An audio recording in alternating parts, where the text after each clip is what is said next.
Coming up today on That LTD Life, I'm going to be testing out Doplac. This is a CRM, so it says, but check this out. It actually does 1,014 different things. It does live chat, it does meeting bookings, it does website building, it does cold email, it does email marketing. I've never seen anything like this on AppSumo. Surely it can actually be functional, but you know what? We're going to find out. So here it is over at AppSumo. I'll be going into the plans and pricing a little bit later on, but this is a code limited deal. Currently 5% is claimed as of the recording of this video. I'm going to be trying this out with just the $79 plan. So we'll get back into this, like I mentioned, later on and show you everything that's included, but 79 bucks, you get most everything, especially if you just need this for a solo business.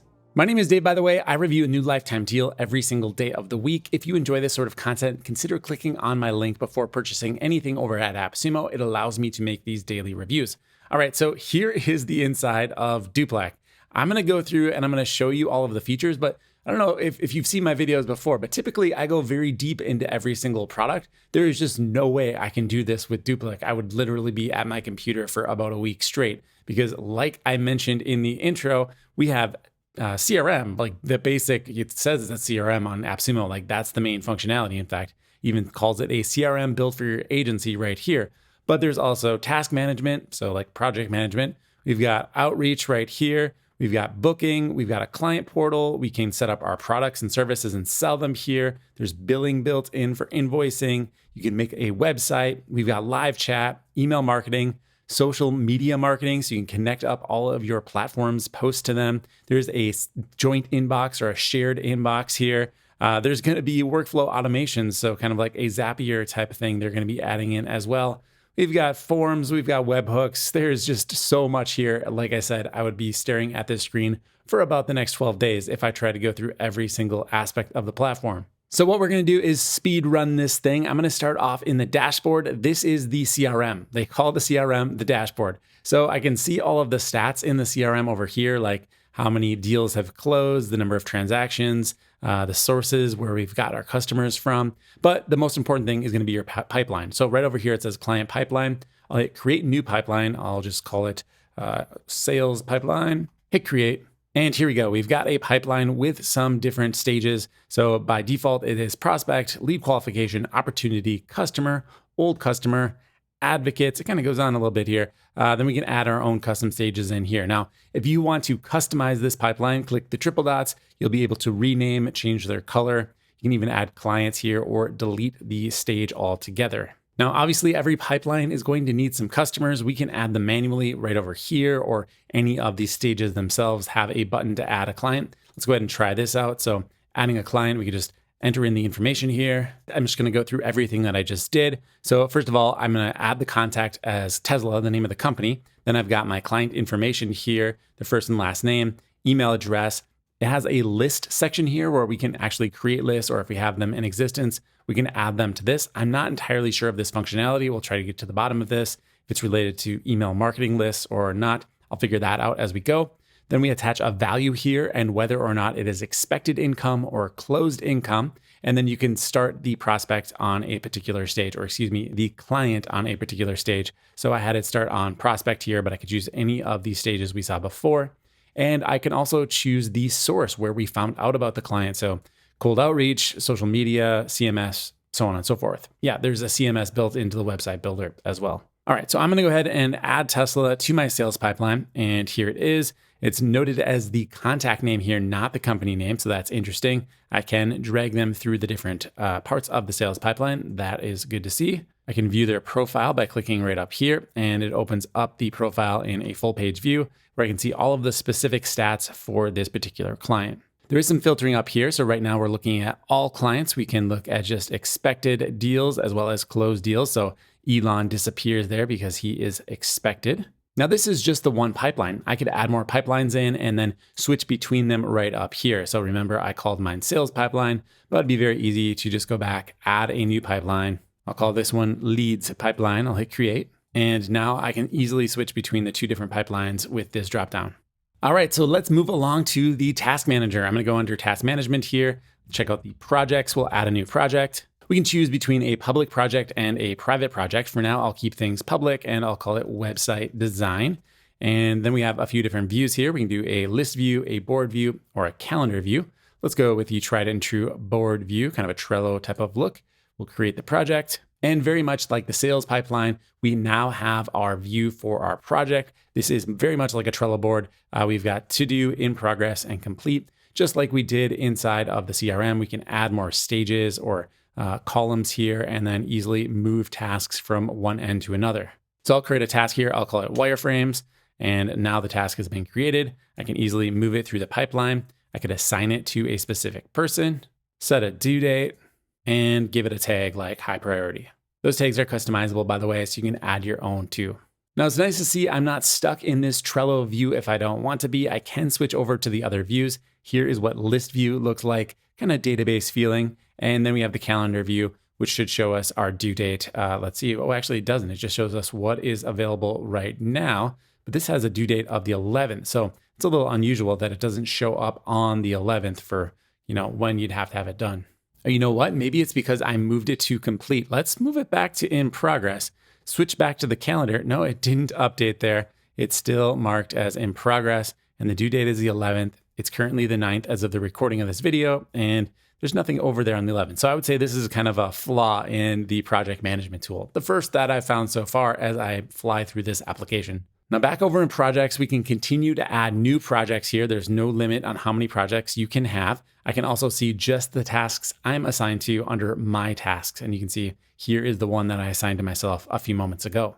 So that's the project management. Let's keep on moving. Next up is outreach. So I'm going to check out the outreach dashboard here. Now, the first thing I need to do is choose my provider. So whether you're using Google or Microsoft, that is fine. You can also connect up custom SMTP. So if you've got your own mail server, you'd be able to use that as well. There is also a LinkedIn Chrome extension. If you want to do outreach on LinkedIn, that is apparently possible as well. So if you want to connect up one of these providers, let's go ahead and check out Google. You click on it and you get some step-by-step directions. Now, I did notice with Google, there is an error here that is going to prevent you from proceeding. So they say step one is to go to the Google admin panel and then select OAuth app name or client ID, and then use the following client ID to search for Doplac. But there's nothing listed here. So even if you copy this, it just copies undefined. So they're missing a step in step number 2. But then you would give access to Doplac, you'd approve it, and click the connect button to get signed up. So I don't actually have a Google Workspace account to test this out, but if someone else in the comments does and you try out Doplac, does this work without the client ID? And I'm sure you could probably message them and find out what's going on, but it also might be that they're not quite approved yet for this, and that's why it's blank. So need to find out some more info here. We've got a growing list. We need to find out about lists, and we need to find out about the client ID issue with Google. Now I'm going to go ahead and just try to connect up a regular old SMTP account here using a self-hosted server. So looks like we've got the normal fields for your SMTP account. I'll go ahead and set this up. All right, that works just fine. The little notification disappeared on me there, but it looks like we are connected up. I could create a new campaign. I'm going to do this, and I'll just call it test. Hit create. I can choose a contact here. So my lists show up right here. So check that box. We know what lists are now. So I can go ahead and contact my leads. I will do that. And then the next option down here is to exclude contacts. They say accept contacts. I think they should update that text to say exclude. If you had any lists, maybe you wanted to not contact, or maybe segments. Looks like we can do, kind of traditional email marketing segmentation here. You could add that in as well. So in this list, but not in that one. All right, so I've got my leads list selected here, but when I try to hit upload lead, which is the only button I have, I do get an error message. So I'll have to get to the bottom of that. I'm not sure why. Maybe the contact did not get added to the correct list. I don't know.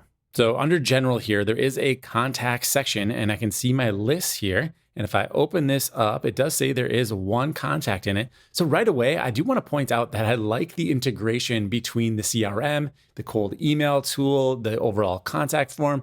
I've definitely reviewed other CRMs from AppSumo fairly recently that had some segmentation between the different tools, where if you add a contact inside the CRM, they didn't actually show up in other parts of the application. And looks like this is working beautifully in Doplac. The one issue that we have is that when I tried to contact that list, it gave me the error. So let's find out what's going on. Overall, the flow of this outreach section is a little bit confusing. So the first tab over here, they skipped over. That's the analytics tab. I can click on this and see some basic analytics for how the actual sequence is working. We can see email versus LinkedIn down here. So that's actually pretty nice looking. The next step is where it defaulted us, which was leads. This is confusing because it has this language upload lead, which we've already added the lead. So I'm not sure what they want here. The next section is for the sequence, right? So we've got step 1, send an email. And this email could be, let's go ahead and just fill it out. Okay, so for step 1, I added an email, subject quick question, how do you like your eggs? And then I can hit save and continue, or just add another step to the sequence. So there's a plus button right here. I can choose between email, LinkedIn profile visit, LinkedIn send request, and LinkedIn send message. Wow, this is really sophisticated. Color me impressed. So let's do another email here. All right, so I've got a 2 email sequence. I'm gonna go ahead and hit save and continue. And on the next step, we have our settings. I've got my sending account here that I connected up earlier as part of the SMTP setup. I can stop sending emails on reply. I'll turn that on. We can also stop on auto reply. So if the person has an auto reply, that would work as well. We can have a daily sending limit. So by default, it's set to not send more than 50 emails. And also we have a limit for LinkedIn interactions. So 30 is the default for actions on LinkedIn. Under advanced settings, it has a time gap between each email and a stop campaign for company on reply. And for that, it says stops the campaign automatically for all leads from a company if a reply is received from any of them. That makes sense. So if you're emailing multiple people at the company, you get contact with one person, you don't continue to hassle other people at the same company. All right, then if we go to the next screen here, really what I want to find out is it going to email Elon? Is that specifically going to work? I could publish this to start sending between a particular time frame in a particular time zone, choose specific days if I wanted. So maybe I want to do Monday, Wednesday, and Thursday. And if I hit publish, are we sure we want to publish this? Yeah, sure, why not? And then it says error, leads not found. Select leads before publish campaign. So just another little language thing here, like they haven't put the polish on the overall user experience. They've added so many features, but they could go back and do another round with like a user experience designer and a copywriter just to make sure that everything is crystal clear.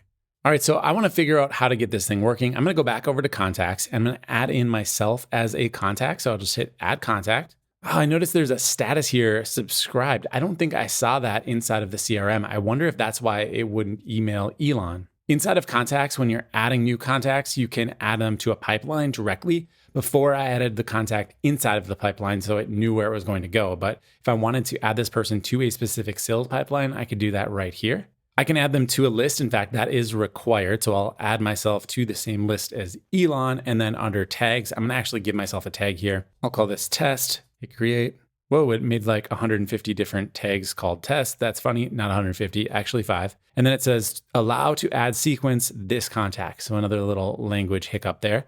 I'll check that box and then hit add contact. All right, so that gives me some clues. Let's go back under Elon's contact. I'll edit this.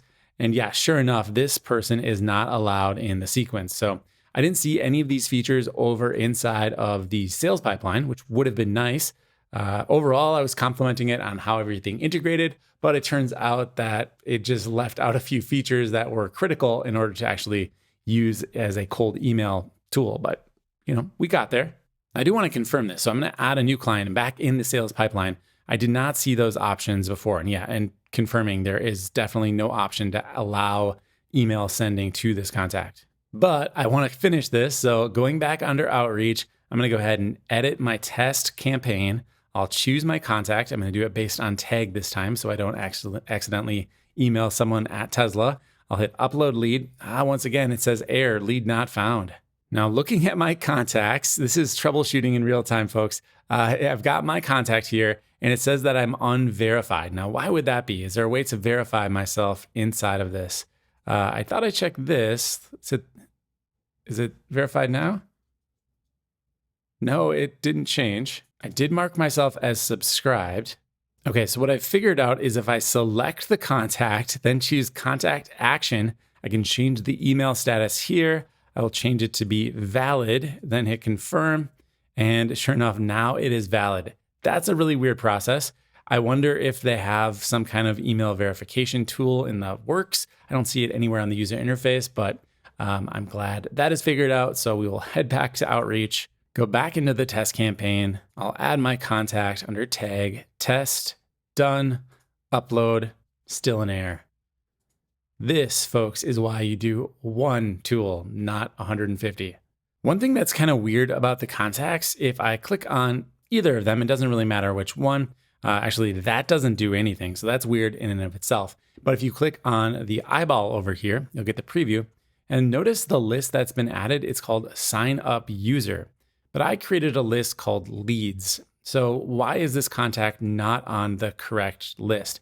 And also, as I'm in this kind of preview screen, I can't edit anything. And that's a little bit disjointed feeling. Typically, there's some pencil icons. You can maybe update some info. You might be able to actually email them right from this preview screen, but that's not currently available. Now, if I do want to edit the contact, instead of clicking the eyeball, I can click the pencil icon. And now I should be able to change their list, but I know I'm in a different contact here. So I'll go back to Elon since that's what we just looked at. You can see the list that he's added to is called leads, not sign up list, or whatever that said. All right, so I really want to get moving along with this video, but I need to figure out how to send an email. So I have modified Elon's contact here once again. And here's what I did. I changed the list that he was on. I created a new one called all contacts. I also marked him as subscribed, and I'm going to allow to add sequence this contact. I'll hit update. Now notice over here that my contact says email status valid. This one doesn't say anything, but it still has a green light. So let's go ahead and make that contact valid as well. Let's see, contact action, change email, valid, and confirm. Now they're both valid. Going back over to Outreach, I'll edit my existing campaign. We'll do all contacts, done, upload lead. Finally, it actually worked. I have no idea what the cause for that was, but eventually we did get it working. And now heading back to the lead section, I can see the leads that are actually listed here. So that's nice. In fact, if you want to add more leads to what you already see, you can click the add leads button again and go through the same process, which I just have to try it. Is it going to work this time if I just choose all leads, hit upload lead? Yeah, now I'm added in. So perhaps there was a little delay between when I validated the address and when the tool let me send to it, but I don't know. It's there. I could also click on a particular lead here and maybe remove this, which I want to do. And now I can go ahead and schedule and publish this. I'm going to have it just start sending right away. See if I can get this email. So I'll publish now.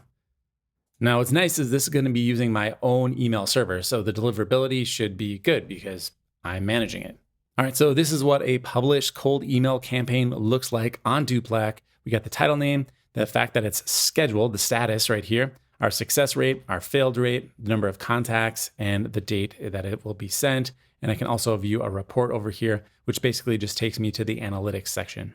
So that is campaigns under Outreach. There is also an inbox over here. So when people actually reply, you'll be able to see everything inside of the inbox. So that is really nice. We can also change the status here. We've got leads, interest, out of office, not interested, wrong person, and closed. All right, next up, we've got our setup section. This is exactly where we were before when we connected up our inbox provider and LinkedIn. I'm not going to be testing out LinkedIn just for brevity and the sake of getting through the rest of these tools, but that, again, is easy to access if you need to modify it after you've already begun a campaign. Next up is kind of a Calendly type replacement. We've got meeting booking over here. We can set up our meeting types. So we've got a 30-minute meeting by default.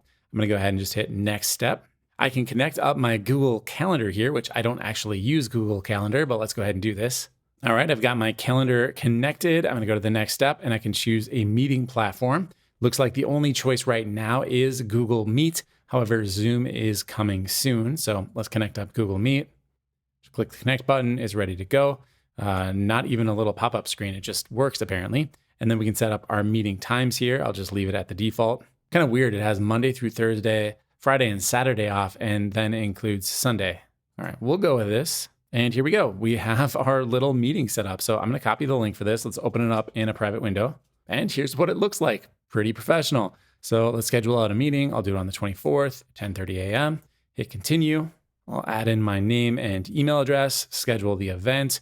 It says it's a video call with Google Meet, and I should be good to go. Let's confirm that this actually sent out to my email and created the Google Meet appointment. Well, for as much trouble as I had with the cold email, the calendar setup was extremely painless. Assuming that you use Google products, you're gonna have no problem at all. I got the email right away. It says join with Google Meet. It created the appointment. Everything is good to go. Of course, we could repeat this process as many times as we needed for different meeting types. Just click create meeting type up here and you're ready to go. I mean, I've also reviewed dedicated meeting tools on this channel in the last few months that were not this good or easy to set up. So I'm impressed. So under meeting booking, which could be called appointments, we can see the event types. That's what we already looked at. And if you want to go under bookings, these will be your scheduled appointments. So here's my upcoming appointments. I could also see past appointments and canceled appointments right here, which this one is about to be. So I can just click right here to cancel it. If I prefer to reschedule it, I could do that as well. So I'm gonna hit cancel. I can give a reason. I'll just say test, cancel event. And there we go. It's got the lines right through the scheduled time. Heading back over to Doplac, I'll reload the page here. And if I go under canceled, sure enough, this one is now canceled. Under upcoming, it is now blank.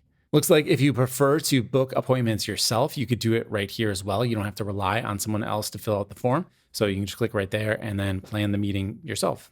Next up is the client portal. We can go ahead and add our services right here under client portal services, and we can have both services as well as add-ons. So I'm going to start off with the service. I'll call this website management. I could have a service image here. I'll give the product a name, a description, add in a thumbnail, and then I can choose my payment options here. It looks like it works with Stripe currently, but they're going to be adding PayPal and Wise in later. We can choose between a one-time payment or a recurring payment. So I will turn off one time. We'll go to monthly, $199, and then I can set some requirements. Let's see what happens if I check that. It says client have to field those data if you have any requirements. All right, so a little bit more language trouble there. So let's add a question.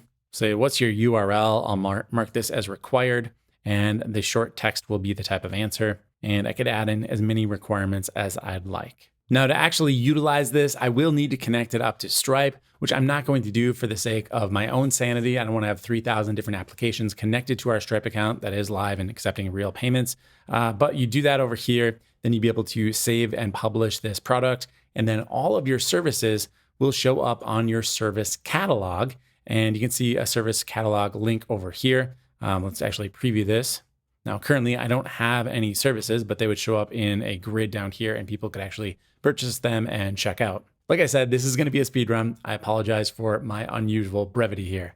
So we've seen services and we kind of understand what a service catalog is. Between these two options is something called an order form. And for order forms, it's going to allow you to gather more data from your client at the time of purchase. So you would create a new order form, you'd choose the service that it goes with, and then it looks like you can add requirements down here. So very similar to what we saw when we were actually creating the service itself. I don't know why it needs to be standalone, but I suppose if you have multiple products that all have the same questions, you could attach them all here to the same order form.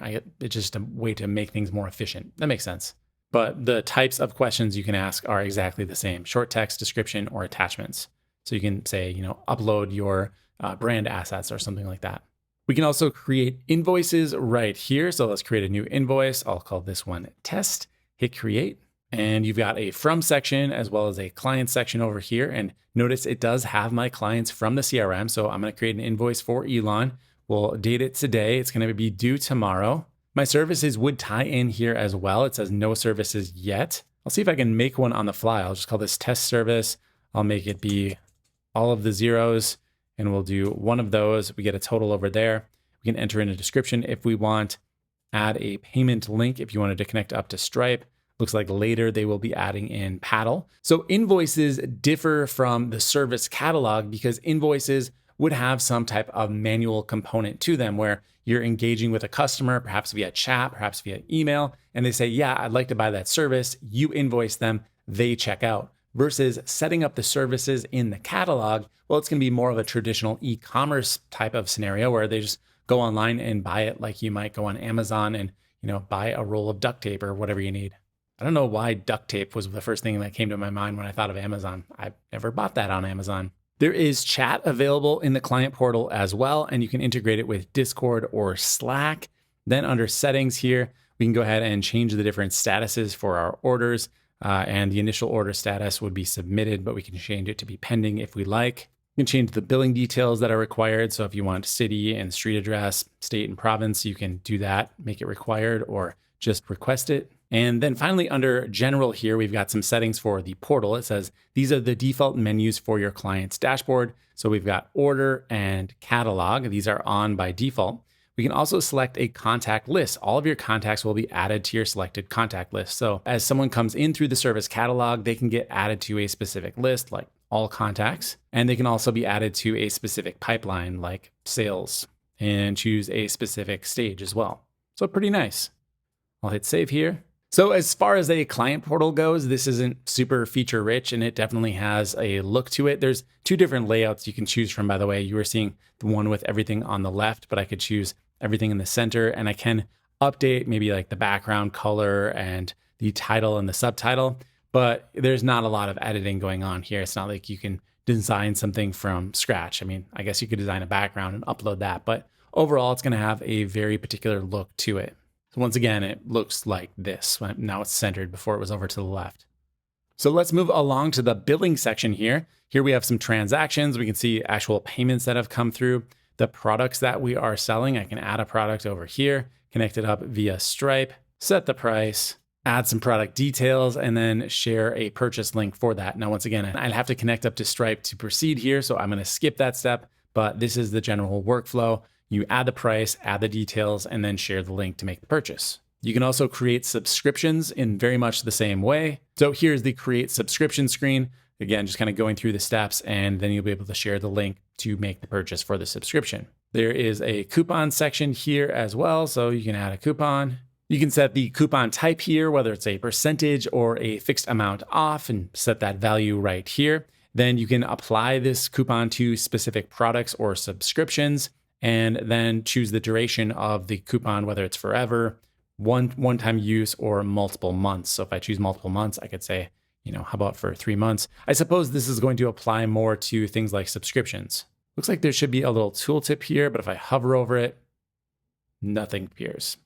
Here's what I was looking for. Limit the date range when customers can redeem this coupon, as well as limit the total number of times this coupon can be redeemed. So that's perfect. That's what I wanted. And it also kind of indirectly confirms that the number of months this would apply to. Like, so if you're doing a subscription, you can get 3 months off at 20% or something. And then after that, it's going to go to the full price. That is what the duration should be like. Duration of discount would be a more complete name. So that is billing, very similar to what we saw before in under client portal, where we could have services and a service catalog. But this time it's more of maybe a physical good or a digital product type of sale, whereas services are obviously for selling things that you do. The next section here is website. Yeah, that's right. We can build an entire website for this tool. Now I'm going to go ahead and check this out. I'll hit create website and I'll just call this demo and hit create. It says the name of the field must be at least 5 characters long. So I'll call this demo site. All right. Got to have your limits. I understand. All right. So it looks like it created a site for me with 3 pages. We've got home, single blog page, and a 404 page. So let's go ahead and check this out. I'll just view the home page. It just simply says homepage. I'll choose edit, and here's a little editor. All right, you can drop in some elements. I'll add a section first, it looks like, or there's some templates. Let's take a peek at those. Nothing happens when I'm clicking on the templates. So we'll add a section first. Yeah, I can't seem to get the templates to work. So let's just investigate the overall elements that we have here. We've got some navigation, a heading. I'll drop that in. Here it says this is a heading. We've got some CSS styling over here. Could add in a button underneath, maybe an icon box. There we go. Very Elementor-esque. Got a countdown widget. I mean, this is pretty full featured. I'm not going to undersell it. Like this is not terrible by any stretch of the imagination. Is it going to be like the most optimized code and the overall best website experience? Probably not. But I mean, there is mobile responsive editing. We can do tablet. We can do mobile. Publish the page here. It's going to give me a staging domain. I can connect up a production domain if I'd like. Let's click here to add a custom domain. Maybe I need to save my progress because I don't want to lose this design. Trust me, a lot of effort. All right, so let's check this out. Add a custom domain, and I can add my domain name in here. So it just says enter the domain name you'd like to use. I'll choose add domain. I get some DNS records here. I could just update that, and I'd have my own custom domain for my own website. So we've got our pages over here. Then we've got our CMS down below. So we've got a single post template. I can go ahead and check this out. So here's what this looks like. Really, really wide. There is SEO metadata in here, so you can go ahead and update that, as well as open graph images and descriptions. We can create a new post by just clicking on the new post button, add a title, update the slug, and there you go, just start blogging. Now the CMS section, the blog component, has post categories as well as tags. So you've got your taxonomies covered here. We looked at the custom domains already, and then we've got our settings over here to give our site a title. Choose a time zone. We can change the site address right up here. So that'll be updated, obviously, once we connect our custom domain. I can add a favicon, a default social share image, although I could override that inside of the open graph section we just saw inside of the single blog post. We got SEO options up here to maybe turn off site indexing. And there's even a custom code option to do things like your Google Analytics or Meta Pixel tracking. Just dump that right in the header or footer and you're good to go. Okay, so no templates working for me, at least inside of the website builder, but otherwise, like, it was not nearly as bad as I expected. I gotta be honest. Virtually nothing about this tool has been as terrible as, I mean, when you see something that does this much stuff, you just think that like at least half of it's gonna be complete garbage, but no, it's all been like mediocre, like passable. And guess what? There's still like basically 4 more tools to review. Like what I would normally do for a video 4 more times. We've got live chat here. So we can add live chat to our website. It says install chat widget. Click that button, choose the website you want it to go on. So let's say I was gonna put it on our main site here. I'll just add in clientamp.com, add website. It gives me some code here and then I can just put it right on the site. So what the heck? I installed it on the site. Here it is. Let's go ahead and check it out. It looks like, crisp. I mean, it looks like a full-on good-looking chat interface. So let's go ahead and test it out. All right, got my name and email in here. Let's start the chat. There's a little default message. I can write a message myself, add in an emoji. It's like I can upload an image as well. Let's go ahead and send this. Then back over in Doplac, let's check this out. So I'm in chat. Let's go to the inbox. And here it is. I've got a message. Got the message here, it says, how does this work? I've got the incoming attachment. Pretty amazing. Like this, again, could be its own tool. And functionally just as easy to get set up as the calendar scheduling was. Like there was no errors at all. Just dump the code right into the website. Everything was up and running in no time. Now, in terms of the chat itself, I could take a chat and I could assign it to somebody specifically. There's an assigned operator right over here. I've got the main information where I can see the IP address as well as the location of the person submitting it. All of your contacts from chats will show up in a dedicated contact section over here. And what impresses me is that it added them to the contact. Actually, what I'm guessing happened is I have the same email address, so it knew that I was already on the leads list. So these are actually connected up as far as I can tell. Now, we could also see the visitors to the site. So kind of like quasi analytics, a lot of chat tools will do this, where you can see where people all over the world are visiting your site from. I've already actually disabled the code just because I don't want it showing up on our live site, but you can see that at the time it was installed, there was 2 visitors online.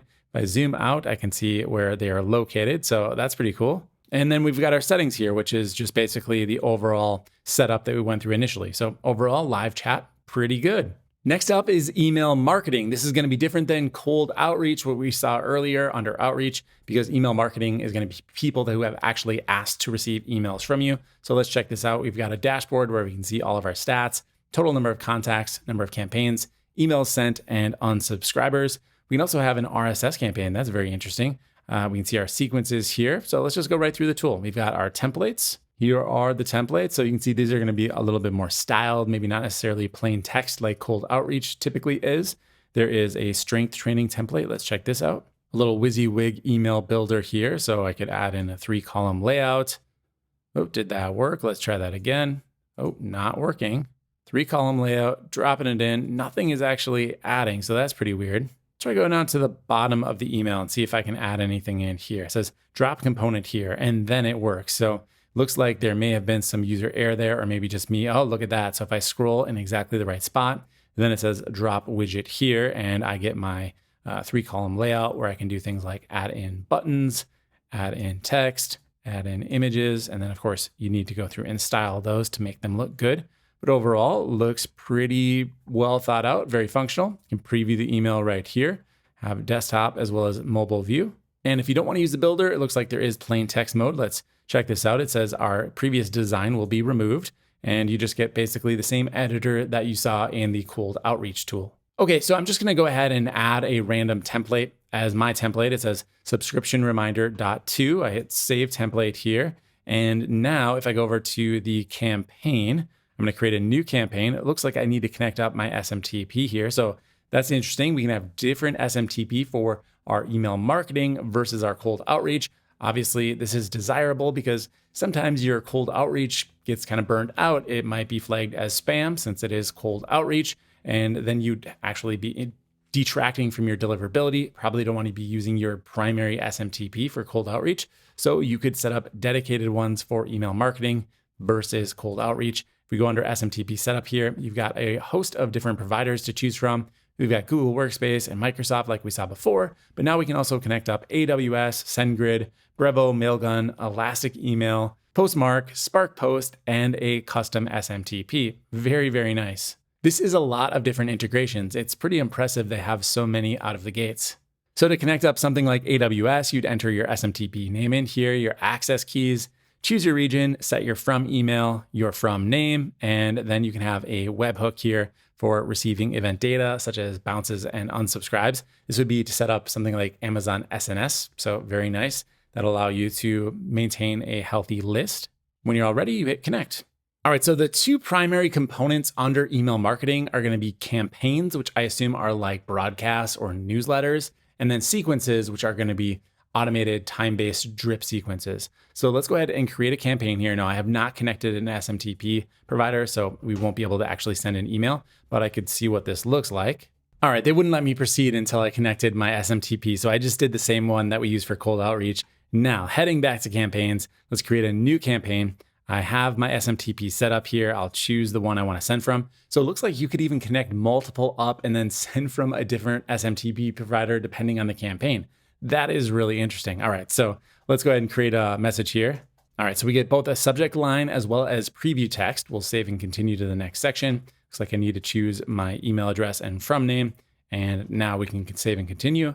On the next section, which is recipients, I can choose a contact. So I'll just do, how about my test contacts here? I can set a sending limit to not override my abilities to send emails. Most sending providers will set the number of emails you can send per minute.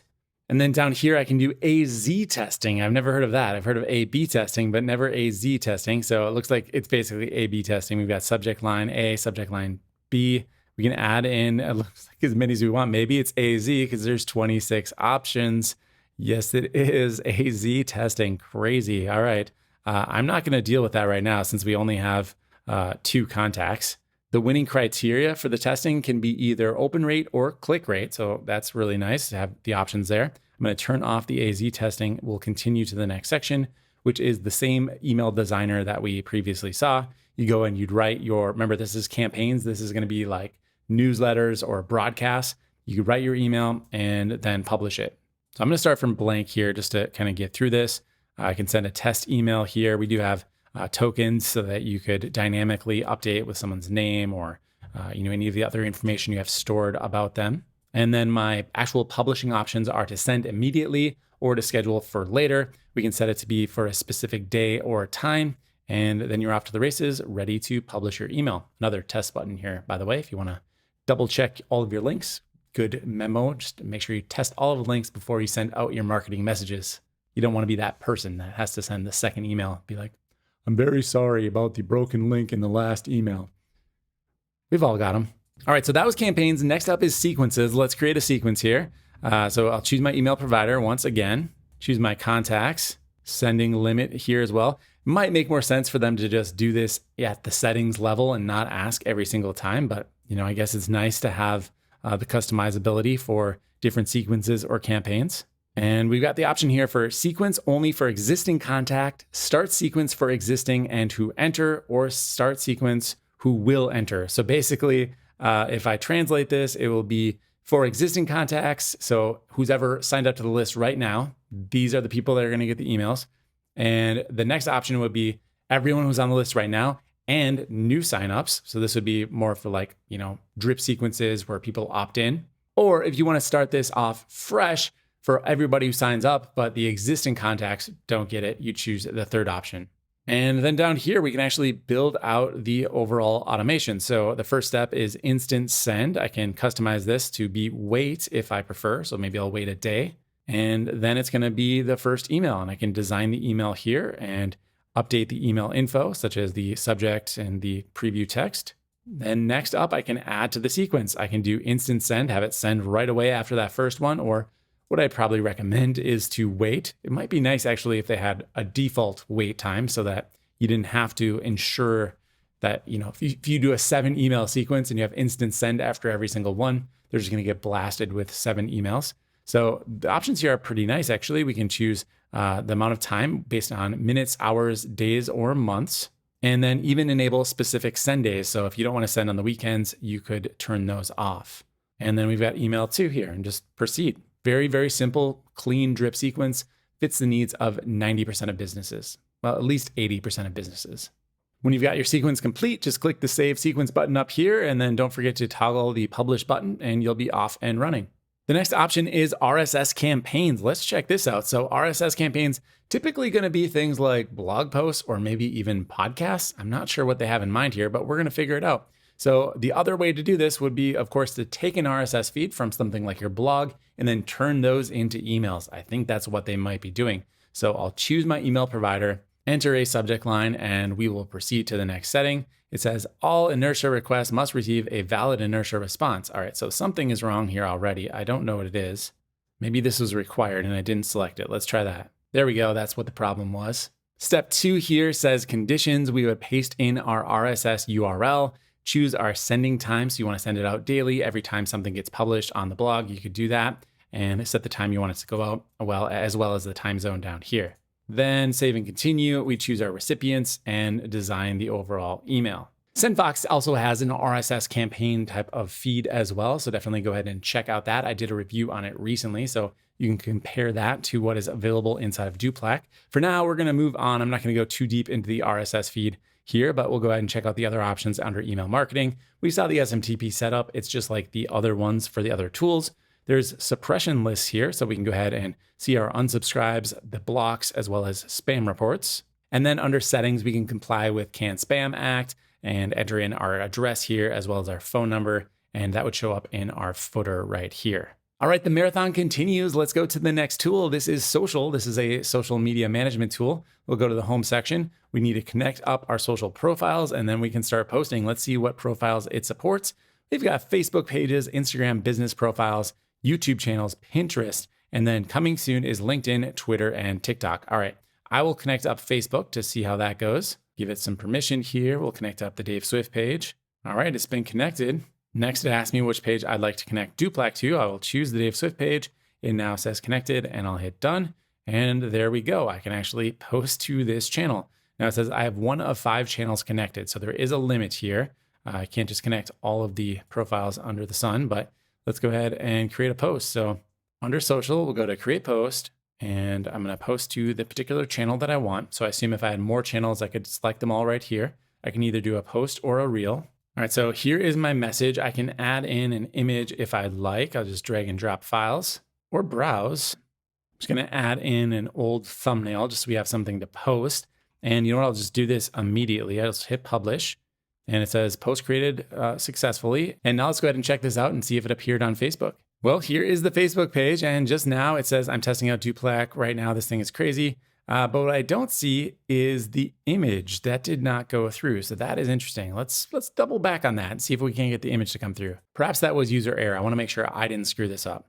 So right now it shows it's in the queue. If I reload this, is it now posted? Yeah, view post actually has a link directly to it. Let's go ahead and open up this post. Is there any way to? No, there's not. It's just going to open it up inside of Facebook, which I don't want. So let's try it again. We'll go to, we'll schedule this post out. Why don't we do that? So when I'm attaching an image, this time it actually allows me to use a previous image. It makes me think that maybe I was supposed to click on the image before. It probably was user error. That time it didn't go through. So now I've got the image attached. I can schedule this out. I'm going to choose a custom date this time. I'm just going to do like 2 minutes in the future just to make sure that scheduling actually goes out. So I'll hit schedule. And it says it must be greater than the current time. Well, what is the current time in your world? All right, there we go. It did get scheduled out for a few minutes into the future. So I can see that it is currently scheduled. I can view my published posts over here, which I am going to delete. I wonder if I delete this, will it actually delete it from Facebook? Let's find out. Yes, delete. It says social post successfully deleted.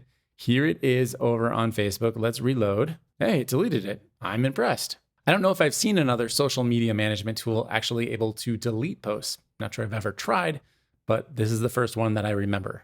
All right, so while I'm waiting for this one to post, let's go ahead and check out some of the other sections. So we saw create post, we saw all posts, we saw the social channels, and now there are some analytics here. This is our engagement.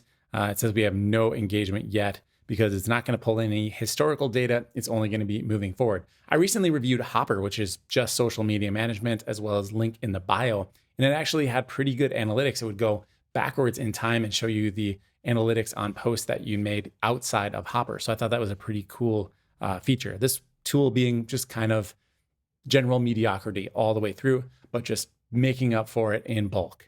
Which, I'm not like entirely knocking that. I like eating at the Costco food court because it's cheap, not because it's the most delicious food I've ever had. So right now we've got our scheduled post. This should be coming up very, very shortly here. I'm going to reload the page because I don't think this will automatically refresh. Okay, it has not posted yet. A few moments later. All right, so based on my time, this post should have gone out. I'm going to refresh one more time. Still is scheduled. Now that's interesting because when I scheduled the post, it was for a few minutes in the future and it said, that time has already passed. But now I'm at the time. It's caught up. There's no way that it wouldn't have gone out by now. All right, so Google says it is 5:31. Doplac is supposed to post at 5:29. It is still sitting in the queue right now. I'll refresh one more time. Still says it is scheduled. So I'm not sure what's going on with that, but it's definitely not a good sign that the scheduled post isn't going out at the exact right time. Now, typically with computer systems, these things run in batches. So it might only update on a certain schedule, but then they shouldn't let me choose by the minute. All right, so I'm going to continue on in the tool. I'll double back here before wrapping up this video just to see if this ever goes out as scheduled, but that's definitely concerning. So that's basically it for social media management. Let's go ahead and proceed to the team inbox here. This is going to be something like a support inbox so we can connect up an email provider. We got Google, Outlook, Zoho, and private mail available. Actually, only Google is available right now. We get both Gmail and Workspace. The others are coming soon. So let me go ahead and connect up my Gmail account. I can import my Gmail history if I'd like. I'm going to do no history. Well, you know what? Let's just grab 15 days. Very interesting that here it does have the client ID to copy and paste, whereas earlier in the tool it did not. Now it says it supports regular Gmail. Now this is for Google Workspace. So I don't know. I want to connect a regular Gmail account. Maybe I'll choose no history. Yeah, I don't see how to do this here. So if I click on connect, it just is for Workspace. They want me to choose a Workspace account, which I don't have an active one. I've used in the past, but I'm not currently using it. So even though it says Gmail here, it doesn't look like they currently have an integration with Gmail. It's only Workspace. So unfortunately, I will not be able to test the team inbox, but we've hit so much already. It's pretty impressive. We can see what the inbox looks like. So you can see all of our inboxes here, sorting them, sent and trash. And then it looks like we can add additional accounts at the bottom. I do wonder why they don't support regular SMTP for the team inbox, seeing as that is kind of the easiest platform to support en masse. All right, so workflow automations are coming soon. Nothing happens if I click on that. We've got our contacts here. We saw that earlier. There are web forms. You can get information from people by creating a web form. I'll just create one here quickly called test. And then here we go. We've got a little designer. So I'll add in a text field. It says your text goes here. Oh, we got a major bug here. It is going right to left. So as I type, everything is going from right to left instead of left to right. So hold that up to a mirror to fill out the form. I do not see any options to change that either. Well, let's try out email input. That is spelled correctly, at least. I mean, the right direction. We got drop downs. So yeah, it looks like most of this is functional. I just happen to choose the text field, which is not currently functional. I can add in an image. We've got radio selectors, coupon codes with little clickable widgets there. All right, so after you build out the perfect form, you can go under settings and choose the thank you page. And then we've got a share page over here that actually has the URL. And then if you scroll way down to the bottom, you can embed this into your website. Now, the one glaring omission here that I see is once someone fills out a form, is it easy to route them into your CRM? So I guess we need to find that out. I thought I would see something in settings, but there was nothing. So I have published my form here. I'm going to go ahead and just try it out. We'll enter in some information. I'll choose option 2, radio 1, copy my coupon code. Here's an image. Let's submit the form. We get the thank you page. Back over in Doplac under web forms, I can see I've got my form right here with one submission. If I click on this, is there any way? Here's the responses. And there you go. Let's see, I'll check this. I can check the box. I can't do anything with it. There's no options there, but there is a kebab menu over here where I can either view the submission or delete it. So yeah, no integration yet with the CRM for forms. So a little bit of a hold up in terms of absolute functionality for Doplac. Otherwise, we've got webhooks down here. That is very nice. If you have any development skills or a ChatGPT account, you can probably make some use of this to integrate with other tools. We've got our media library where your uploads will live. You can see the files that I uploaded in the social media tool show up over here. We can add team members right here. Team members can have certain permissions. So my current team member is an admin. Now I only get one team member with tier 1, but if I added additional team members, I'd be able to change their role. And then there's a global settings over here where we can just kind of set up the overall infrastructure of our business, set up our email, our phone number, and all of that. Whew, I think we made it. Let's head over to AppSumo, check out the plans and pricing. As you saw before, 5% of these deals have been claimed. There are quite a few different price points, so let's check this out. If you're considering spending $700 on this, I want you to know what you're gonna get. So tier 1, which is what I used to make this entire video, comes with all of the features except for sub-accounts. Sub-accounts are to resell to your clients. All right, so if you wanna do that, start with tier 2 and then scale up as you need more contacts, more clients.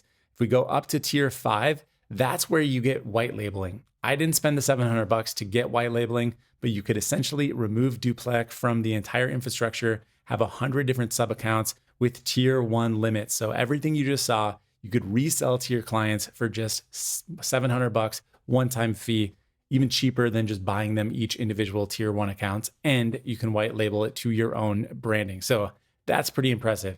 Otherwise, you can take a look at the features here because there's a lot to read off. I'm not going to go through them all, but essentially you're looking at things like how many team members, like people that are going to be working on Doplac itself, do you need? How many cold outreach emails do you need? How many email sends per month do you need? The contacts are going to be limited as well. 5,000 contacts all the way up to 100,000 contacts on tier 5. Oh, there is email verification credits. I didn't even see that in the tool, but we did see that we had to verify the email. So that is in there as well. There's limitations on literally everything for this tool. That is a little bit of a downside, like how many CMS items you can have.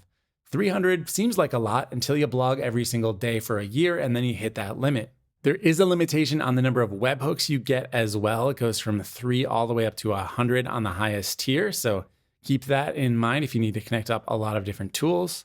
And there's also a limit on how many shared inboxes you can connect up. Again, right now it's only working with Google Workspace. So you probably don't have more than one Workspace account because with Workspace, you can add multiple domains. But in case you do, maybe like a sales inbox and a support inbox or something, that would make sense. So holy moly, that's Doplac. There is a lot going on here. Overall, pretty impressed, but not, blown out of the water. I'm not going to dump my entire stack to move over to this tool. Kind of gives me the feeling of like all of your eggs in one basket. It's a little bit nerve-wracking, but also very enticing to have everything under one roof. People like that. That's why all-in-one everything is popular. I tend to take the separate approach from this. I like to have individual tools for individual tasks, which means integrations can be more difficult, but there's automation tools to glue those things together. Me being just more technical, like if I were purchasing for myself or choosing software for myself, I'll go with the more technical thing. This, kind of accessible to everybody, rather impressive. So, boy, how do you score this? There's a lot of errors, but it does so much. This might be the most difficult score I've ever had to give any LTD ever. You know what I'm going to do? I'm going to check that social media post, and that's going to decide whether this is in the 6s or the 7s. It's definitely not an 8. Let's go back to social. I'm going to choose all posts. Today, it looks like this is still scheduled, so it never actually posted it's definitely past the date by quite some time. So there's quite a few errors going on here. If we were just to go through all of the tools, there was quite a few tools that were broken or incomplete or had kind of show-stopping errors in them. So I'm going to give this one a 6.7. Overall, very impressive, and probably in the next year or two, if it gets a decent amount of development put into it, it's probably going to be an amazing catalog of tools, kind of like a Zoho type of setup where you just literally can do anything. But right now, it's not quite there. That is going to do it for this gargantuan review. I hope you have enjoyed this video. If you made it this far, make sure you click that like button to send the algorithm some love. I'd greatly appreciate it. Of course, I also have a link down below for AppSumo, and you can click on that before you buy anything. It helps support the channel. It could be Doplac, it could be anything else over at AppSumo. So definitely check that out. If you're looking for other tools, go ahead and browse through the rest of my channel. I do review a new lifetime deal every single day of the week, and I publish roundup videos, which are concise videos that show 4 or 5 different tools, all in the span of about 15 minutes. So if you don't have the hour and a half or whatever this video ends up being, you can definitely make through 4 or 5 different tools in 15 minutes. So that's called the Taco Truck Roundup. I've got a link to a playlist of those videos down below as well. My name is Dave. Thank you for watching, and I'll see you in the next review.